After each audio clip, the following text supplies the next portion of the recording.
আসসালামু আলাইকুম।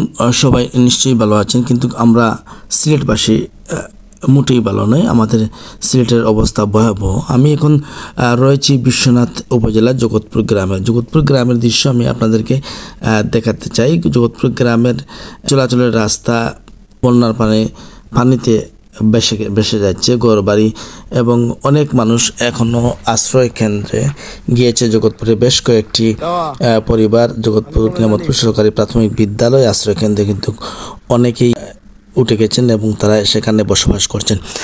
আপনারা দেখতে পাচ্ছেন জগৎপুর গ্রামের ভিতরের যে রাস্তা রয়েছে, সেই রাস্তার দৃশ্য আমি আপনাদেরকে দেখানোর চেষ্টা করব। আপনারা দেখতে পাচ্ছেন কত পাহাড়ি ঢল এবং অতিরিক্ত বৃষ্টিপাতের কারণে কিন্তু বন্যায় প্লাবিত হয়ে গেছে, কিন্তু প্রতিনিয়তই পানি বেড়ে যাচ্ছে।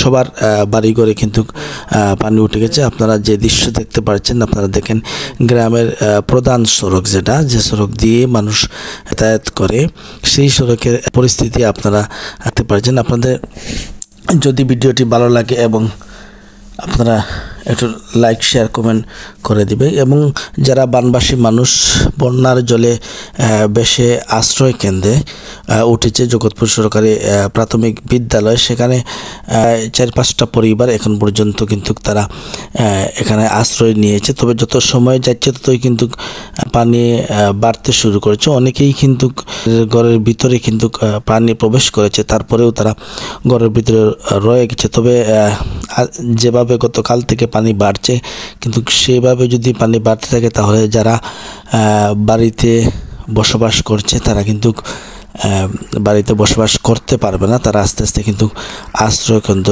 খোঁজ নিচ্ছে, কিন্তু এখন পর্যন্ত এই এলাকাত কিন্তু এখন পর্যন্ত সরকারি বা বেসরকারি কোনো ত্রাণ সহযোগিতা নিয়ে কিন্তু এখনও কেউ আসেনি। আমি বিশেষ করে সবাইকে অনুরোধ করব, এই গ্রামের অথবা এই এলাকার যারা প্রবাসী রয়েছেন তাদেরকে অনুরোধ করব, আপনারা তাদের পাশে এসে দাঁড়ান, তাদেরকে সহযোগিতা করুন। অনেকে কিন্তু তাদের ডাল চাল সব ফেলে কিন্তু তারা আশ্রয়কেন্দ্রে উঠেছে, কিন্তু যত সময় যাচ্ছে তত কিন্তু পানি বৃদ্ধি পাচ্ছে।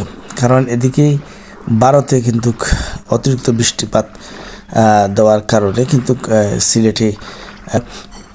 সিলেট শহরের অবস্থাই খুবই খারাপ। পাশাপাশি বিশ্বনাথ উপজেলা, উসমানীনগর উপজেলা, বালাগঞ্জ, গোয়েনঘাট, কোম্পানিগঞ্জ, জৈন্তা এবং সব কয়টি উপজেলা, সিলেটের সব কয়টি উপজেলা এখন পানিবন্দী হয়ে পড়েছে।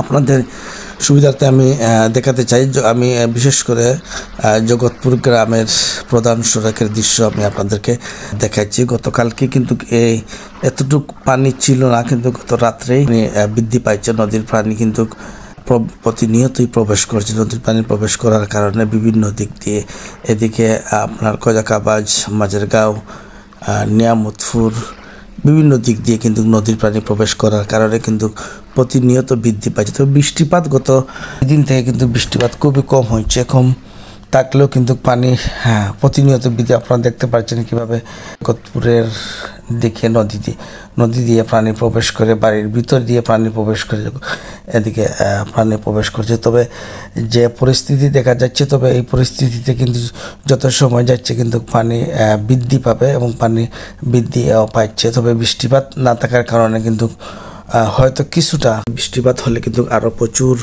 পরিমাণে পানি বৃদ্ধি পাবে। কিন্তু এখন পর্যন্ত যারা আশ্রয়কেন্দ্র এসেছে এবং যারা আশ্রয়কেন্দ্র আসবে, যাদের ঘর বাড়িতে পানি উঠে যাচ্ছে, তারা কিন্তু অনেকেই ঘরেতে বসে রয়েছে। যদি পানি বৃদ্ধি না পায় তাহলে তারা ঘরে বসবাস করবে, তারপরেও কিন্তু তাদের ঘরের ভিতরে কিন্তু পানি। আমি বিশেষ করে জগৎপুর গ্রামের প্রবাসীদেরকে অনুরোধ করব, আপনারা তাদেরকে সহযোগিতায় এগিয়ে আসুন, এই প্রত্যাশা আমি ব্যক্ত করছি।